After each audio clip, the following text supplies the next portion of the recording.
जय श्री श्याम। आज की कहानी हैदराबाद में रहने वाले एक लड़के की है जो श्याम भक्त है।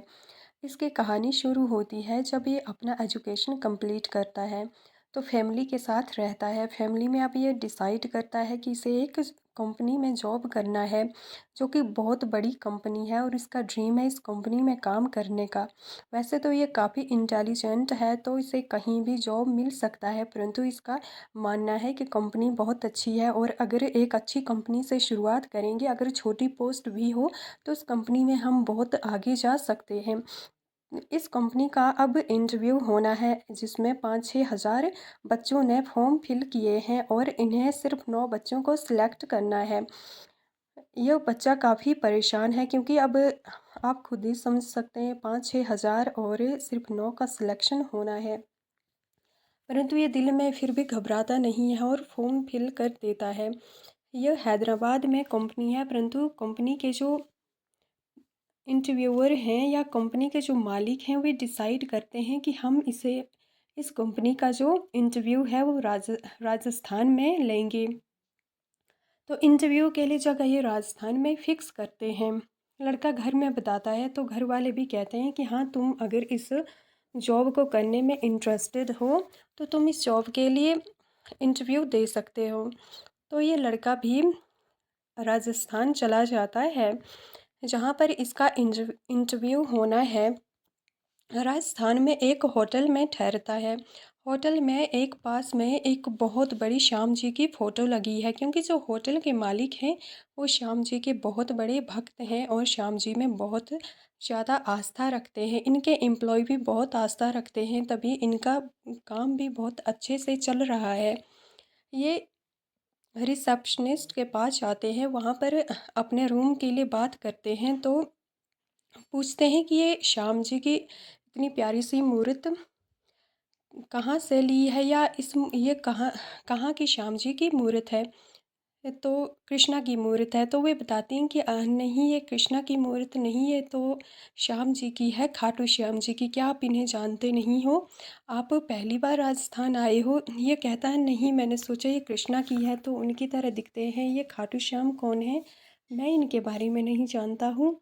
तो ये रिसेप्शनिस्ट इन्हें बताती हैं कि ये हारे के सहारे खाटू जी हैं जो जिन्होंने पूरी महाभारत देखी है और श्री कृष्ण के मांगने पर अपना शीश बलिदान दे दिया था। ये इनके पास सिर्फ 3 बाण थे जिनसे यह पूरी पृथ्वी का पहले बाण से जो हारा हुआ पक्ष है उसे जिता सकते थे और दूसरे बाण से जिसे जिताना चाहते थे उसे जिता सकते थे। तीसरे बाण से पूरे ब्रह्मांड का विनाश कर सकते थे। यह सब जानकर श्री कृष्ण ने इन सोचा कि अगर पांडव जीतने लगेंगे तो ये तो कौरवों का साथ देने लगेंगे। तो श्री कृष्ण ने इनसे शीश दान में मांग लिया। इन्होंने एक पल की देरी भी न करते हुए अपना शीश दान में दे दिया। तभी श्री कृष्ण ने इन्हें वरदान दिया था कि कलयुग में तुम मेरे नाम अर्थात श्री श्याम के नाम से जाने जाओगे और मेरी सारी कृपा तुम्हारे दर पर आने वालों को प्राप्त होगी। मेरे दर से मांगने वालों में के लिए मैं देने में देरी कर दूंगा, परंतु अगर कोई तुम्हारे दर पे आएगा तो मैं उसे देने में एक पल भी देरी नहीं लगाऊंगा। तभी से ये हमारे राजस्थान के खाटू में निवास करते हैं और अपने भक्तों पर बड़ी कृपा करते हैं। इनके भक्त इनसे जो कुछ मांगते हैं ये सब कुछ दे देते हैं। तो ये यह पूछता है कि अच्छा, ऐसा भी कहीं होता है क्या? हाँ हाँ, ऐसा होता है, आप खुद आजमा कर देख लीजिए।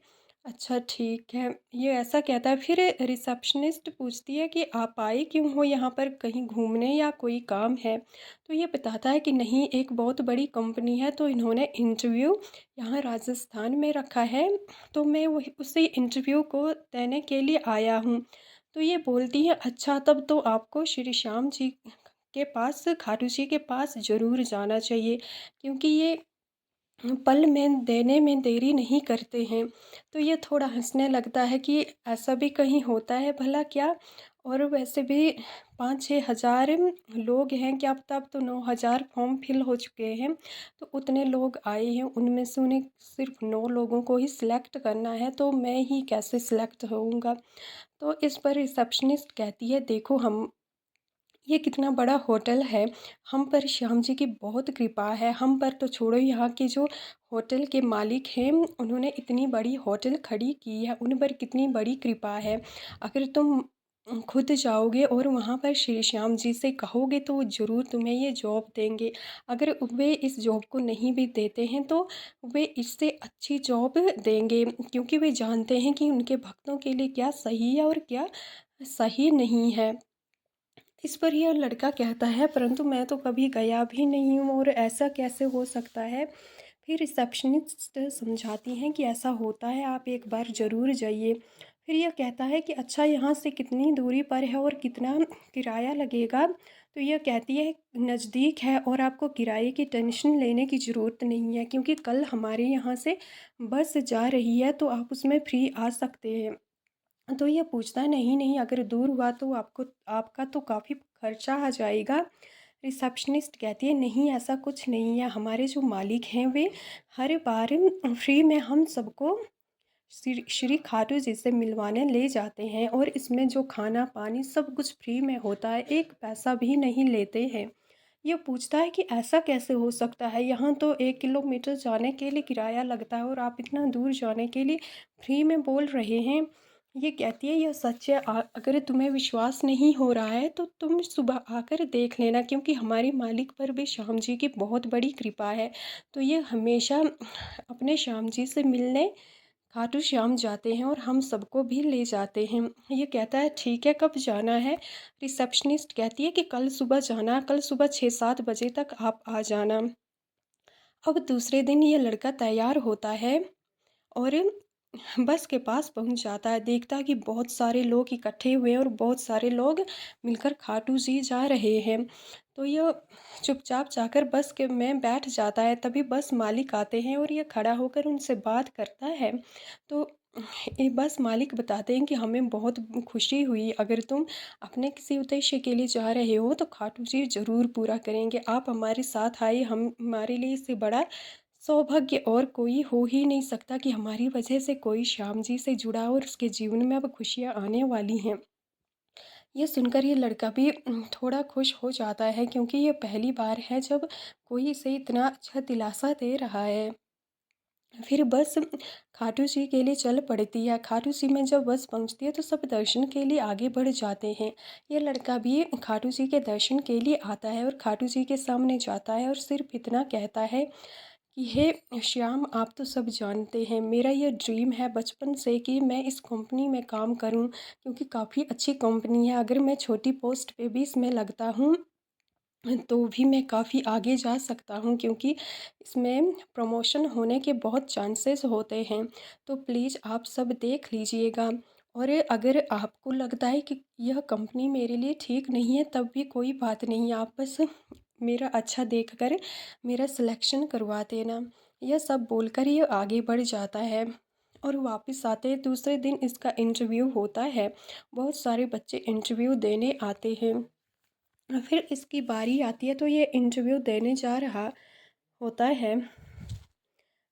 तभी कुछ बातें हो तब ये सीधा इंटरव्यू तब ये ऑब्ज़र्व करता है कि लगभग सभी बच्चों का जो इंटरव्यू है वो 10-12 मिनट ऐसे टाइम तक चलता है, परंतु जब इसके इंटरव्यू की बारी आती है तो इससे कुछ कुछ बड़ी बड़ी बातें या कुछ कुछ बातें पूछी जाती हैं, जिससे इसका इंटरव्यू 4-5-5-6 मिनट इतना ही चलता है और वे ऐसे नॉर्मली ही कह देते हैं कि ठीक है, हम आपको कॉल करेंगे। तो इसे काफ़ी बुरा लगता है, क्योंकि इनके हाव भाव या बातों से लग रहा था कि ये अब इसे कभी कॉल नहीं करने वाले हैं और इसका इंटरव्यू अच्छा नहीं हुआ है, जिस कारण इन्होंने इतना छोटे टाइम के लिए इंटरव्यू लिया और इसे जल्दी ही बाहर भेज दिया। यह सोचते हुए वह घर होटल की तरफ चल पड़ता है। जब होटल में पहुंचता है शाम के समय, तो रिसेप्शनिस्ट इससे पूछती है कि आपका इंटरव्यू कैसा गया। तभी ये बोलता है कि कुछ ठीक नहीं गया मेरा इंटरव्यू। रिसेप्शनिस्ट कहती कहती है कोई बात नहीं श्याम जी, सब देख लेंगे, अगर ये कंपनी आपके लिए अच्छी हुई तो वे ज़रूर सिलेक्शन करवाएंगे, और अगर अच्छी नहीं हुई तब भी ये दूसरी जगह कहीं अच्छी जगह आपको जॉब ज़रूर दिलवाएंगे। फिर यह लड़का कहता है इस कंपनी में तो मुझे मुश्किल ही लगता है, क्योंकि बाकी लोगों का इंटरव्यू तो 5-10 मिनट तक चल रहा था और मेरा इंटरव्यू सिर्फ 5-6 मिनट ही चला, और उन्होंने ऐसे नॉर्मली मुझे बाहर भेज दिया। मुझे नहीं लगता कि मेरा इसमें सिलेक्शन हो पाएगा। बस इतनी ही बात कर रहा था कि तभी इसके फ़ोन पे कॉल आती है। ये कॉल जो इंटरव्यू ले रहे थे कंपनी के मालिक, उनकी कॉल थी। उन्होंने इस लड़के को बताया कि आप का सिलेक्शन हो गया है और आप जल्दी से अपने डॉक्यूमेंट्स जमा करवा दीजिए, और इतनी तारीख से आप ज्वाइन कर सकते हैं, आपके लिए पोस्ट भी डिसाइड की कर दी गई है। ये और वे फ़ोन काट देते हैं। ये सारी बात वह रिसेप्शनिस्ट को बताता है, वो भी सुन लेती है, तो इन दोनों की खुशी का ठिकाना नहीं रहा और जय श्री श्याम बोलकर ये अपने रूम में चले जाते हैं। फिर घर में कॉल करते हैं कि मेरी जॉब लग गई। घर में आते हैं, काफ़ी खुश होते हैं। इसके बाद कुछ दिनों बाद यह कंपनी ज्वाइन कर लेता है। इसके अंडर बहुत सारे लोग काम कर रहे हैं, क्योंकि इसे एक काफ़ी अच्छी खासी मैनेजर की पोस्ट मिली है और उस पर ये बड़ी मेहनत से काम करता है। बड़ा अच्छा काम इसका चलता है, जिससे श्याम जी की कृपा से इसे इसका दोबारा प्रमोशन हो जाता है और ये इससे भी अच्छी पोस्ट पर पहुंच जाता है। इन इसके और मम्मी पापा की खुशी का तो ठिकाना ही नहीं रहा। फिर यह लड़का अपने मम्मी पापा को लेकर और खुद भी श्याम जी के दरबार में आता है, और यहाँ पर ये तीनों श्याम जी के दर्शन करते हैं। यह इस बार भी श्याम जी से इतना कहता है कि आपका बहुत बहुत शुक्रिया, आपने मुझे इतना कुछ दिया। इसके साथ ही यह कहता है कि बस ऐसे ही खुशियाँ बनाए रखना, और जो आपको लगे मेरे लिए अच्छा है वही सब देना। ऐसा कह के आगे चला जाता है, परंतु इसके मम्मी पापा तो कुछ और ही सोच कर आए थे। ये यहाँ पर श्याम जी से अरदास लगा देते हैं कि आप बेटे की शादी भी करवा दो एक अच्छी लड़की से। श्याम जी बहुत जल्दी ही इनकी भी अरदास स्वीकार कर लेते हैं, क्योंकि कुछ दिनों में ही इनकी कंपनी में जहाँ पर ये काम करते हैं कोई लड़की इंटरव्यू देने आती है और उसका भी सिलेक्शन हो जाता है और इस कंपनी में काम करने लगती है। धीरे धीरे उस लड़की के मन में इस लड़के के प्रति प्यार या मोहब्बत जो मतलब अपनापन जागता है, या प्यार, इस लड़की को इस लड़के से प्यार हो जाता है और मन ही मन इसे चाहने लगती है। फिर काफ़ी समय इन्हें साथ में काम करते हुए हो गया, तो इसका ध्यान भी उस लड़की पे गया और दोनों एक दूसरे से बातचीत करने लगे। इनके मम्मी पापा ने अब डिसाइड किया कि ठीक है, दोनों लड़का लड़की जानते हैं एक दूसरे को, अच्छी तरह से बातचीत होती है, एक ही कंपनी में काम भी करते हैं, तो साथ में रहेंगे, तो क्यों ना इनकी शादी करवाते हैं। तो इनकी शादी की डेट फिक्स करने लगते हैं, शादी की तारीखें निकालते हैं। ये दोनों भी काफ़ी खुश हैं। इस दौरान ये श्याम जी के दरबार में एक बार फिर से आ गए और श्याम जी के दर्शन किए और इनका शुक्रिया किया। फिर ये इनके घर में तो शादी की तैयारियां चली हुई थी, परंतु एक दिन ऑफिस में क्या होता है कि इनके बॉस इन्हें नोटिस भेज देते हैं और उसमें धमकी देते हैं या चेतावनी देते हैं कि इतनी जो भी तुमने गलतियां की हैं उनको तुम सुधारो, वरना हम तुम्हें कंपनी से बाहर निकाल देंगे। इससे पहले इसकी बहुत सारी प्रमोशन, 3-4 प्रमोशन हो चुकी थी, परंतु अचानक से यह नोटिस आ गया और इसे कुछ भी समझ नहीं आ रहा है कि ये कंपनी मालिक क्या कह रहे हैं, इसे तो कोई समझ नहीं है। इस नोटिस के पीछे कारण यही था कि इसकी कंपनी में बहुत सारे और भी लोग काम करते थे। उनमें से एक लड़का जो कि इससे नीचे वाली पोस्ट में था, इससे एक कागज़ या कुछ कागज़ों पे साइन करवाता है और उसमें घपला कर देता है, और उस लड़के के साथ 40 से 30-40 लोग जुड़े थे जो बहुत सारा पैसा हज़म कर जाते हैं। इसने भी एक कागज़ पर साइन किए थे तो उसे पेश किया जाता है। उस कागज़ के थ्रू जहाँ से अच्छी क्वालिटी का सामान लेना था वहाँ से इन लोगों ने बड़ा थोड़ा-सा सामान लिया और इस लड़के को फँसा दिया। और बाकी जो सामान था यहाँ-वहाँ इधर-उधर से ले लिया और छोटे दामों पर और बिल्कुल अनक्वालिटेड मतलब जिसकी क्वालिटी काफ़ी निम्न स्तर की थी, ऐसा सामान खरीद लिया। जिससे कंपनी के मालिक को काफ़ी घाटे का सामना करना पड़ रहा था।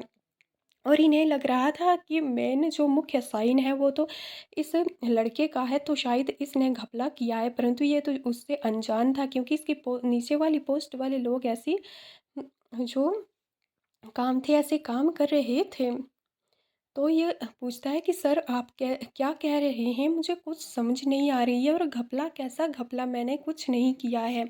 फिर ये कंपनी मालिक से मिलने जाता है परंतु वहाँ भी इसे काफ़ी डांट डपट मिलती है। 3-4 दिन और बीत जाते हैं, फिर घाटा दिखने लगता है तो ये सभी कंपनी में जितने भी एम्प्लॉय थे सबके सामने इसे खरा खोटा सुना देते हैं और बहुत डांटते हैं कि तुम्हें 10 दिन का टाइम दिया है, अगर तुमने मेरा पैसा वापस नहीं किया तो मैं तुम्हें पुलिस के हवाले कर दूंगा और जेल में डलवा दूंगा और तुम वहाँ से कभी भी बाहर नहीं आ पाओगे। जब इसने पूछा कि सर कितने का घाटा हुआ है तो वे बताते हैं, अगर ये एकदम से शॉक्ड हो जाता है, ये लड़की भी वहाँ पर काम करती है तो ये दोनों शॉक्ड हो जाते हैं क्योंकि अगर इन दोनों की तनख्वाह मिला लें और इस लड़के के घर परिवार ज़मीन जो कुछ है वो सब बेच दें तब भी इतना पैसा नहीं बन रहा था। और ये सोच रहे थे कि अब ये इतना सारा पैसा कैसे लौटाएं, और इन्होंने तो 1 रुपया भी नहीं कंपनी से लिया है तो ये कंपनी से खाया है तो ये कैसे। फिर ये लड़का काफ़ी परेशान होता है। एक तो 10 दिन शादी के लिए रहे हैं, शादी का भी प्रेशर सिर पे है और सारे काम काज शादी के भी चले हुए हैं, ऊपर से इसे जॉब से निकालने की धमकी तो छोड़ो सीधे पुलिस में देने की धमकी मिल रही है। ये सारी बात ये लड़का अपने मम्मी पापा से शेयर करता है। इसके मम्मी पापा कहते हैं देखो हम तो कुछ अब कर नहीं सकते हैं, तुम सीधे खाटू जी के पास जाओ और उन्हें सारी बात बता दो क्योंकि वे सब जानते हैं और वहीं अब जिसने भी तुम्हारे साथ गलत किया है उसे सामने लाएंगे। तो यह लड़का दूसरे दिन ही खाटू धाम चला जाता है। वहाँ जाकर खाटू जी से कहता है कि खाटू जी आप तो सब जानते हैं, मैं क्या करूँ, मुझे कुछ समझ नहीं आ रहा है, मेरे पास कोई ऑप्शन नहीं है, आप जो कुछ करना है आपने करना है क्योंकि मैं चाहकर भी इतना पैसा नहीं लौटा सकता हूँ और मेरे पास है भी नहीं, साथ ही मैंने इनका पैसा लिया भी तो नहीं है, मैं कैसे और कहाँ से इतना सारा पैसा चुकाऊँ। तो यह सब कहकर श्याम जी से ये वापस होटल आता है और वहाँ पर आराम करता है। इसे रात को सपने में खाटू जी आते हैं और खाटू जी के साथ एक और लड़का आता नज़र आता है जो इसकी कंपनी में काम करता है। खाटू जी काफ़ी गुस्से के साथ उस लड़के की तरफ देख रहे होते हैं जिसने घपला किया है। इस लड़के को खाटू जी और जिस लड़के ने घपला किया था ये दोनों सपने में आते हैं। सपने में खाटू जी उस लड़के की तरफ बहुत गुस्से से देख रहे होते हैं तो इसकी नींद खुल जाती है और ये समझ जाता है कि ये खाटू जी का इशारा है कि उस लड़के ने ये सब घपला किया है। फिर ये कंपनी मालिक को फ़ोन करते हैं और सारी बात बताते हैं परंतु ये इन पर विश्वास ही नहीं करते हैं कि ठीक है तुम्हारी ये सब आस्था और तुम्हें ऐसा लग रहा है, क्या पता तुम्हें वहम हुआ हो और हम ऐसे ही कैसे किसी कंपनी के एम्प्लॉय पर शक करें और उसके सारे डॉक्यूमेंट्स चेक करें। ये कहता है सर एक बार आप कोशिश कर लीजिए, ये काफ़ी मिन्नतें करता है तो ये कंपनी मालिक मान जाते हैं और इस दौरान ये योजना बनाते हैं, एक नया काम शुरू करते हैं जिसमें काफ़ी पैसा लगाया जाता है। तो इन जो जिसने पहले भी घपला किया था उसमें फिर लालच आ जाता है और इसने ये भी नहीं सोचा कि अभी जो हमारा सीनियर है इस टाइम वो तो छुट्टी पे है या उसे जॉब से बाहर रखा है, अगर हम इस टाइम घपला करेंगे तो हम फंस जाएंगे। परंतु उसने ये सब नहीं सोचा और पैसे की लालच में उसमें घपला कर दिया, तो जिससे सारे डॉक्यूमेंट्स समेत सब चीज़ों के समेत वो पकड़ा गया।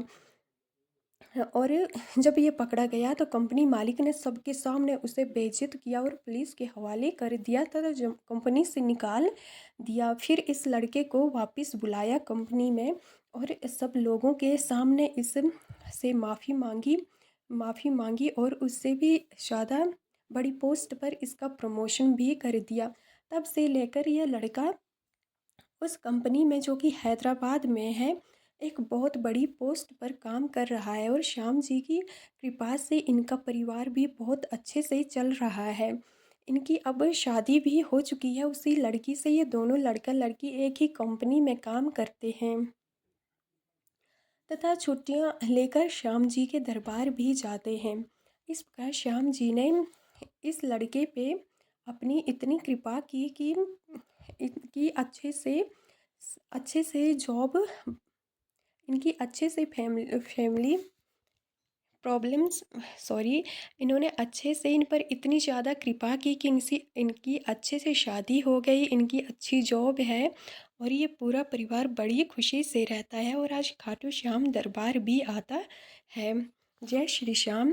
श्याम जी ऐसी ही कृपा बनाए रखें और सबके जीवन में